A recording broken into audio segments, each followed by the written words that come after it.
votre point de vue, vous l'avez déjà donné.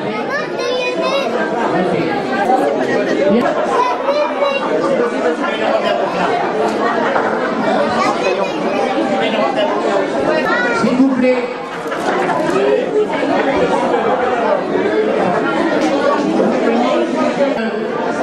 Vous allez dans votre point de vue, vous allez passer à la barre et donner votre point de vue. S'il vous plaît. Bien. Nous avons questionné, vous avez toute l'après-midi les différents suspects. J'en ai fait de même. On demande de vous porter le C'est pour la bonne cause. C'est pour la bonne cause que j'ai volé. Oui, parce que j'ai volé le calife pour le réparer de l'autre là du ballon qui est venu foutre son nez là, son nez sale. Tous les gens ici, ils n'y connaissent rien du tout à l'art. Par contre moi je connais. Voilà, voilà, c'est tout ce que j'ai à dire. Voilà. De m'amener, vous mettre. Alors là, monsieur. Madame Dolores. Il vient donc faire un article sur le calice, qui est du Moyen-Âge, et qui est donc accompagné des deux chandeliers. Sa pigiste, Victorine, le rejoint.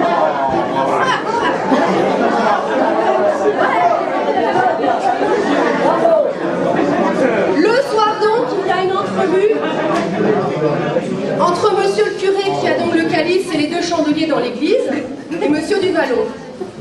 Ils se sont tous deux donné rendez-vous après 3 verres de vin rouge, les lui confient volontiers.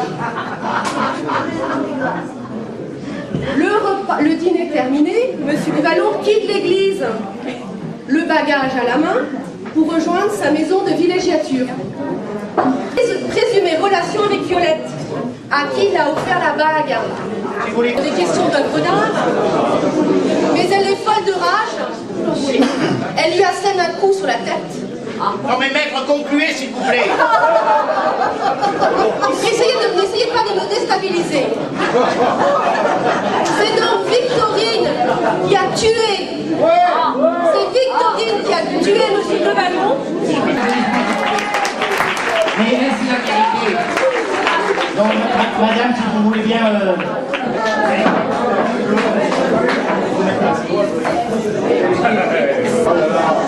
Eh bien, pour nous, c'est pas du tout Victorine qui a tué.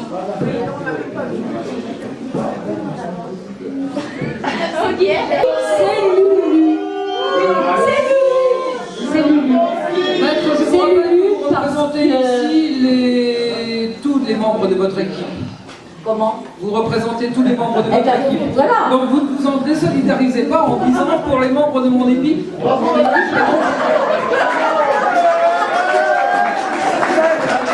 Je suis le porte-parole de mon équipe.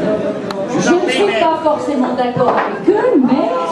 Vous n'avez pas à le préciser. Alors, écoutez, le profil argent, une fois de plus, qui a incité Lulu à tuer ce pauvre homme.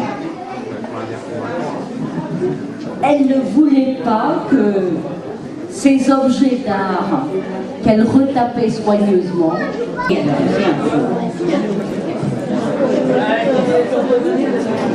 Alors, un seul motif, ce faux qui veut rapporter de l'argent, plein de gens à l'Opinolé aujourd'hui qui buvaient dans son bar. Voilà, pour nous c'est ça. Avait mis au courant sa sœur de la supercherie. Et étant au courant, ils étaient aussi obligés d'associer. Elle était venue. Je partage une partie des conclusions avec ma confrère. Je suis tout à fait d'accord. C'est bien mon frère, sa consoeur. C'est bien Lulu Nazaire, bien sûr. Il va arriver. Oui, c'est ce qu'on peut dire. Mais en fait, Lulu Nazaire et monsieur le curé, Lulu Nazaire et monsieur le curé se tenaient l'un et l'autre. Pourquoi? Parce que monsieur le... Et Lulu Nazaire le savait. Et en échange, Lulu Nazaire avait volé le calice. S'il avait trouvé le calice et s'il l'avait eu dans les mains, parce que c'était un expert. Donc voilà le motif et voilà l'accusé. Pour la prévenir de son futur mariage. Et elle ne voulait pas de ce mariage, parce qu'autrement elle aurait été déshéritée. On interroge aussi sur l'action du juré, parce qu'il est quand même dans les coupables. Il va arriver, bien sûr, actuellement. Et l'absent, toujours, et l'absent, c'est le coupable. Alors je ne dirai ni pourquoi, parce que je le sais, madame, Nous aimerions le savoir, maître. parce qu'il a besoin d'argent, et de l'argent, le chandelier, le calice qui a été changé, qui a été brillé, qui a été astiqué, qui a été... alors, pour moi, il n'y a pas... Tempérez vos accusations. Excusez-moi, votre honneur. Donc, je disais Lulu Nazaire, aubergiste, qui a magouillé pour voler, transformer le calice. Et dans un calice, boire est un véritable délice. Regardez la deuxième. Maître, je vous rappelle à la décence. Ah, il y a des gosses. Ils n'ont rien à faire dans un tribunal, d'ailleurs. Donc, Marie, il est un peu facile. Non, j'ai poussé ce qui passe. Maître, je vous rappelle que... L'autre, là-bas, la sorcière Gabrielle. La sorcière Gabrielle. Hein? Qui revient? Je vous le dirai tout à l'heure. Je finis ma plaidoirie. Abrégez, maître, abrégez. Et nous en reparlons. Ouvrez votre texte plutôt que les... Gabriel, sans profession, qui traîne son sac à droite à gauche, rempli d'on ne sait quoi, certes des mystères. Bon, de toute façon, monsieur le curé de Saint-Ange, qui à mon avis n'est pas en train de confesser quelqu'un à cette heure-ci, ou alors ça doit être dans une alcôve. Dame Violette, qui déboule on ne sait où, pomponné jusqu'au trou.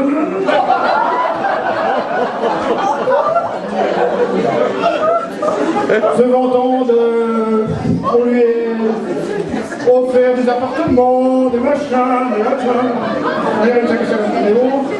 Maître, venez-en au fait pour la dernière... Dame Dolores. Alors là, la cerise sur le gâteau. Une véritable sainte, soi-disant, future fiancée de monsieur Duvallon, dans le tralala, machin. Mais à partir de là, messieurs, dames, je crois qu'il est plus que temps de tracer une ligne dans le sable. Et de ne rien tolérer au-delà de cette ligne. Sinon, le travail de la maréchaussée, et là, coup d'éclat, je sors ici. Un procès verbal.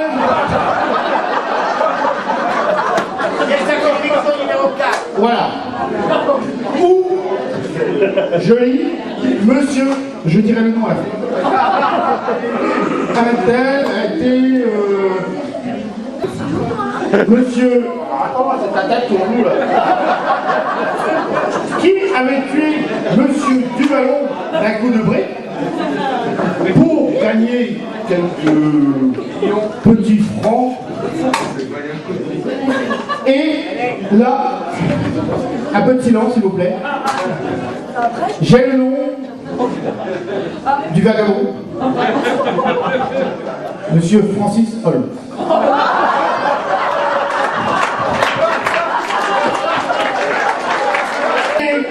Et puis voilà.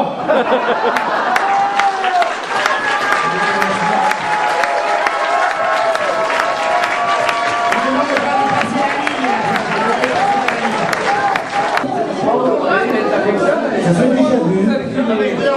Vous êtes très les nouvelles. Mais il faut pas. En confession, beaucoup de choses.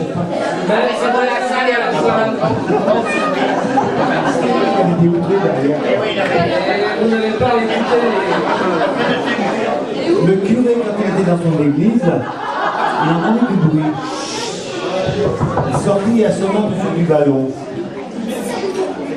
Car M. Duvallon allait rapporter le calice qui avait été volé. Alors, avec mon équipe, nous avons donc... bref, alors je suis très... Maître, je vous en prie. Je suis très bref. Et donc pourquoi le curé a-t-il tué M. Duvallon? Et un faux. Ah, parce que le calice était un faux. Voilà, tout à fait. Oui. D'accord. Et il l'a C'est tué pas dit tout à l'heure, les gars. C'est le débat qui a été un faux tout à l'heure. D'accord. Et il a la sœur de M. Duvallon qui l'a tué.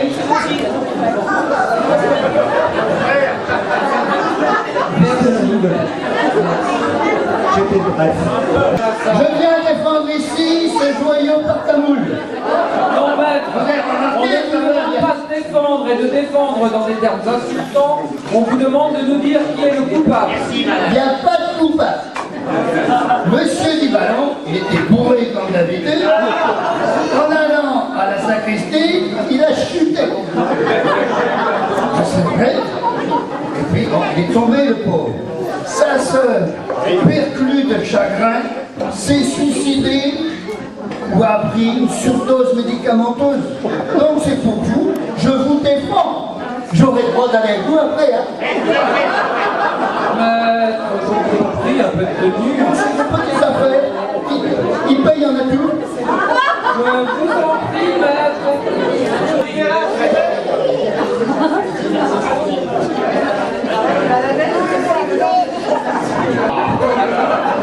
Non, soyez bref. C'est pas ça. Un patelin super. Un curé lubrique. Des commerçants avares qui aiment beaucoup l'argent. Une affaire de calice maléfique qui apporte le malheur. Calice d'Auxerre, je crois, qui disparaît. Ce calice disparaît. Bien étrange ça aussi. Un très beau monsieur, tout le monde l'aime. Tout le monde aime monsieur le curé, tout le monde aime monsieur Duvallon. Que de le tuer par amour. Par amour. Nous entendons bien, maître, nous entendons bien. Mais monsieur le curé avait besoin de beaucoup d'argent. Parce que Adressez-vous au public, maître. il y a de fortes chances, du moins, je pense que Lulu, Au fait. Lulu a besoin, elle aime l'argent. Elle fait donc chanter monsieur le curé. Monsieur le curé, ne voulant pas être dévoilé, n'a pas d'autre solution que de vendre le calice à monsieur Duvallon, qui est un spécialiste. Il pourra le traiter ou le revendre auprès de ses amis parisiens. Et l'argent afflue à l'Océanonie. Monsieur le curé peut faire taire le maître chanteur. Cependant, Oui, mais enfin, c'était pas Madame Lulu qui a été tuée, c'est Monsieur Duvallon, je me rappelle, maître. oui, monsieur Duvallon. Mais la sœur de monsieur Duvallon était parfaitement au courant. D'ailleurs, au dernier moment, la première réponse qu'elle a eue devant la mort de son frère, c'est de dire devant tout le monde, mais qu'est-ce qu'il me reste à faire? Évidemment, elle voulait faire taire ce sautage. Vous pouvez conclure, maître. En bref, maître, qui a tué Monsieur Duvallon et sa sœur? Oui, et son père.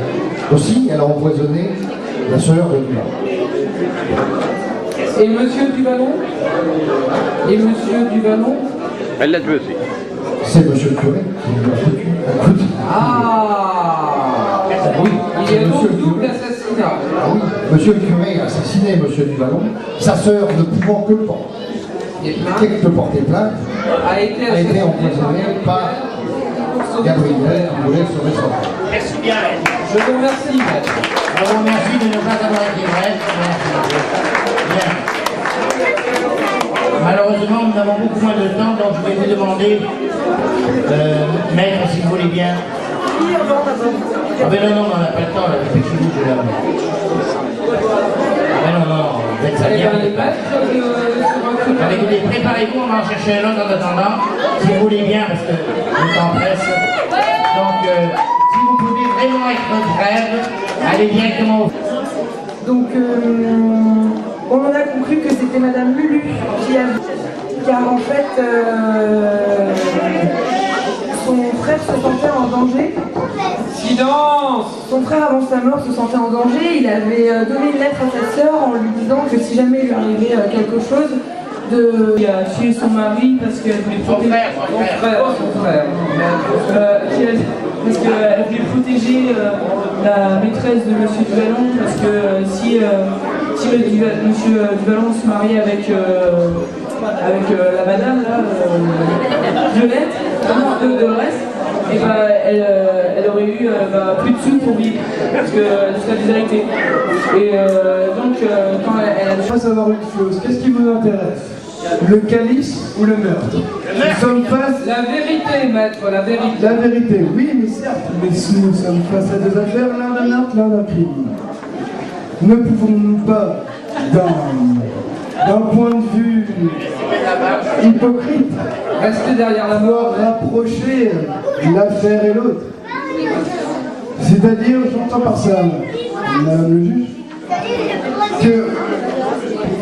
que témoignage, Madame Gabrielle serait la fille illégitime de Monsieur le curé, qui à l'époque de 1890 n'était pas toléré.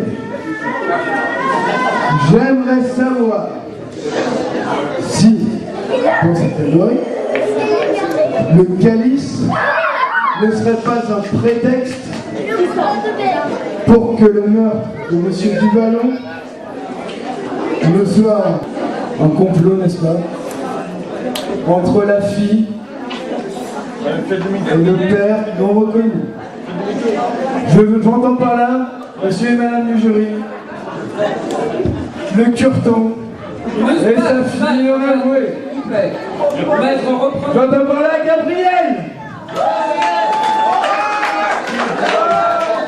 Gabriel et le curé seraient les assassins de Monsieur Duvallon. Sous couvert de vengeance pour prendre le reste du police. Madame Gabrielle était en train de témoigner au bar qu'elle avait... Qui après vous est assassin? Lulu, pourquoi? Eh bien, parce que, en fait, elle a tué le... Monsieur Duvallon. Parce qu'elle ne voulait pas vouloir être accusée. Parce que Qu'est-ce qu'elle avait fait? lui, il savait qu'elle avait volé le calice et qu'elle avait ramené le faux. Et voilà. Vous voulez pas que ça se sache? Voilà. Alors, nous suivons les jeunes. S'il vous plaît, un peu de silence. Juste avant. Et nous pensons également que c'est Madame Lulu qui nous a demandé beaucoup de Gwyneth qu'on a trouvé pendant la journée, énormément. Et on a trouvé ça louche. Sa chambre secrète était louche. Marie nous en a beaucoup parlé. Elle aurait aimé y vivre, mais Madame Lulu ne voulait pas. Et ça va être bref, nous avons la preuve. Madame Lulu, est-ce que je peux demander à Madame Lulu de se lever? Oui. Voulez-vous vous lever, madame? Nous pouvons apercevoir qu'elle est déchirée. Ici. Et ici, nous avons... Tu vas laver, puis ou pas? Maître, ne déshabillez pas le témoin devant la salle. Et nous avons vu des taches rouges. Vous ne les voyez pas, vous êtes loin, mais on les voit. Et donc, nous sommes... C'est faire court, c'est pas évident, je passe en dernier. Donc. Pour nous, double crime, dit deux assassins. Un assassin qui a tué Monsieur Duvallon et un complice qui a empoisonné sa sœur. Pour nous, la disparition du calice, enfin la disparition, le vol, parce que Madame Lulu, vous êtes une voleuse. Évidemment, c'est bel et bien Madame Lulu qui a été assassin. Pourquoi? Bien parce que tout simplement, elle comprenait qu'en changeant un vrai calice qui valait bien de l'argent à la revente avec des faux objets que elle savait très bien refabriquer, recopier, elle faisait fortune. Pensant qu'elle allait se faire attraper parce qu'elle avait lu la lettre qui était posée sur le bureau dans la chambre de M. Duvallon, évidemment, elle a préféré empoisonner le bord de l'enveloppe au cas où M. Duvallon vienne sur ses plates-bandes l'empoisonner. Seulement qu'au lieu d'empoisonner Duvallon, elle a empoisonné sa sœur.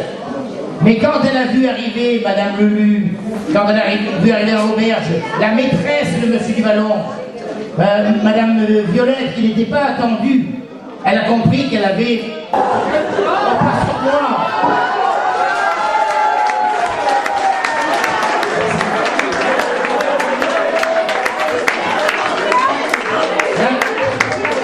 Elle est morte. Elle est morte. La pièce que nous avons eu le plaisir de jouer pour vous aujourd'hui, Madame la juge, je veux parler de Guylaine, je vous demande vos applaudissements.